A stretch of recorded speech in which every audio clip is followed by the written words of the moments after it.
வணக்கம் அன்பான சொந்தங்களே. நறுக்கென்று 4 வார்த்தை. இந்த மகிழ்ச்சியும் ஆனந்தமா எப்படி இருக்க வேண்டும் என்று பலர் கேட்கிறீங்கள். நீங்க கேட்கிறதும் எங்கள் காதுகளில் ஒலிக்கிறது. எப்படி மகிழ்ச்சியாக இருக்கலாம்? எப்படி சந்தோஷமாக இருக்கலாம்? இல்லையே சதா கவலையாக இருக்கிறது என்று எண்ணிக்கொள்பவர்கள் பலர் எம் முன்னே இருக்கிறார்கள். நிச்சயம் நீங்க கேட்கிறது எந்த காதுக்குள் கேட்கிறது. அப்படி அல்ல. அதாவது ஒவ்வொரு மனிதன்ற வாழ்க்கையும் மகிழ்ச்சிக்குரியதுதான். பாருங்கள், இறைவன்ற படைப்பே மகிழ்ச்சிக்குரியது. ஒரு தேவாரத்தை பாடுங்கள். பாடும்போது கூட உங்கள் மனம் வந்து பக்குவமாக இருக்கிறதை நீங்கள் அறிவீர்கள். அங்கேயே ஒரு உணர்வு நிலையை மகிழ்ச்சியாக ஏற்றுக்கொள்ளுகிறீர்கள். ஆம். அப்படி பார்க்கும்போது, இப்ப உதாரணமாக எனக்கு அப்பம் முப்பழம் அமுது செய்தருளிய தொப்பை அப்பனை தொலைவினை அருமே. அங்கேயே சொல்லணும், நீங்கள் தொப்பை அப்பனை தொலைவினைகள் அரும். எங்களிடம் பற்றி கொண்டிருந்த தீய எண்ணங்கள் எல்லாம் விடுபட நாங்கள் மகிழ்ச்சியாக இருக்கலாம். யார் கையில் அது இருக்குது? எங்கள் கையில் தான் அது இருக்கிறது என்பதை உணர வேண்டும். சதா கவலையாக எப்போதும் இராதீர்கள். ஏனென்றால் இயற்கையை பாருங்கள். எப்போதுமே இயற்கை எங்களுக்கு ஒரு படிப்பினையை தந்து கொண்டிருக்கின்றது. வானத்தை நீங்கள் எப்போதும் கண் திறந்தவுடன் ஜன்னலால் பார்க்கிறது ஒரு வானம். நீல வானத்தை பார்க்கும்போது தெளிந்த நீரோடையாக இருப்பதை பார்க்கின்றீர்கள். அந்த நீல வானம் எங்களுக்கு கற்றுத் தருவதை பார்க்கும் பொழுது அந்த நிறம் மகிழ்ச்சியாக இருக்கிறது. அது பரந்திருக்கிற பரப்பை பார்க்கும்போது இவ்வளவு பரப்பு பரந்திருக்குது என்ன. அதுபோல உங்கள் மனமும் பரந்த மனமாக மகிழ்ச்சிக்குரியதாக்க வேணும். எல்லா வேலைகளிலுமே கஷ்டங்கள் இருக்கு, கடினங்கள் இருக்கு. நாங்க செய்யும்போது எங்களுக்கு தெரியும் இந்த வேலை கடினம்.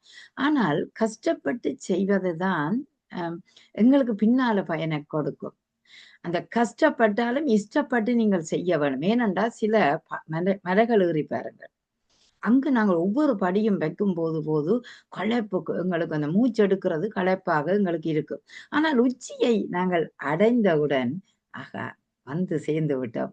இவ்வளவு மகிழ்ச்சியா இருக்குது, இவ்வளவு ஆனந்தமா இருக்குன்னு அந்த உச்சியில நின்று நீங்க பார்ப்பீர்கள். அப்படித்தான் உள்ளங்குளிர கூட குளிரும். ஆனந்தம் அடையக்கூடிய மகிழ்ச்சி உங்களுக்குள் வர வேணுமென்றா உங்கள் எண்ணங்கள் சிறப்பாக அமைய வேண்டும். எப்படி எண்ணங்கள் சிறப்பாக அமையலாம் என்று கேட்கிறீங்க. அப்படி எண்ணங்கள் எப்படி நாங்க சிந்திக்கிறது. இப்ப ஒவ்வொரு மனிதனும் வானளவு சிந்திக்க வேண்டும். அப்பொழுதுதான் எங்களை இது வானளவு இல்லாவிட்டாலும் அதுக்கு கிட்டவாவது வந்து செல்லும். உங்கள் சிந்தனையை உயர்வாக எண்ணிக்கொள்ளுங்கள். அடுத்தது திருப்தியை உங்கள் மனங்களில் ஏற்படுத்துங்கள். அது திருப்தி ஒருபோதும் வராது. ஏனென்றால் ஒரு நிகழ்வு செய்த பொழுது நாங்கள் அந்த நிகழ்வில சில குறைகள் இருக்கும். பிறகு இரவு வந்து அதை வருந்துவோம். ஐயோ இந்த நிகழ்வை இப்படி செய்திருக்கலாமே என்று. அப்படி உங்களுக்கு ஒரு திருப்தி இன்மை வரைக்கதான் அடுத்த நிகழ்வை நீங்கள் செய்து கொள்வீர்கள். அது நிகழ்வுக்கு சரி. ஆனால் வாழ்க்கையில சில விடயத்துக்கு நீங்கள் திருப்தியாக இருக்க வேணும். அந்த திருப்தியை உங்கள் மனங்களுக்குள் எடுத்தீர்கள் என்றால் மனம் வந்து மகிழ்ச்சியாக இருக்கும். அந்த மகிழ்ச்சியாக இருப்பதற்காகத்தானே இவ்வளவு மணித்துளிகள், இவ்வளவு நேரங்கள் நாங்கள் தேடிக்கொண்டிருக்கிறோம். என்னத்துக்கு தேடிக்கொண்டிருக்கிறோம்? வாழ்க்கையில மகிழ்ச்சியா சொல்லிக் கொண்டிருப்போம். ஆனா மகிழ்ச்சியாக நாங்கள் இருப்பது இல்லை. அதைத்தான் நீங்கள் கவனமாக இருக்க வேண்டும். உங்களோட மகிழ்ச்சியை தேட நான் உண்மையிலேயே சொல்லுகிறேன். நீங்கள் செய்து பாருங்கள். உடற்பயிற்சி செய்யுங்கள். வீட்டில நின்று ஓடி பாருங்கள். கையை உயர்த்தி செய்து பாருங்கள். ஏதாவது ஒரு 5, 10 நிமிஷம் செய்து பாருங்கள். உங்களோட உடலுக்கு ஒரு புத்துணர்வு இருக்கும். மன மகிழ்ச்சி என்றால் என்ன? உடலானது ஒரு புத்துணர்வு பெற்று ஒரு சந்தோஷமாக இருக்கக்கூடிய சூழ்நிலை.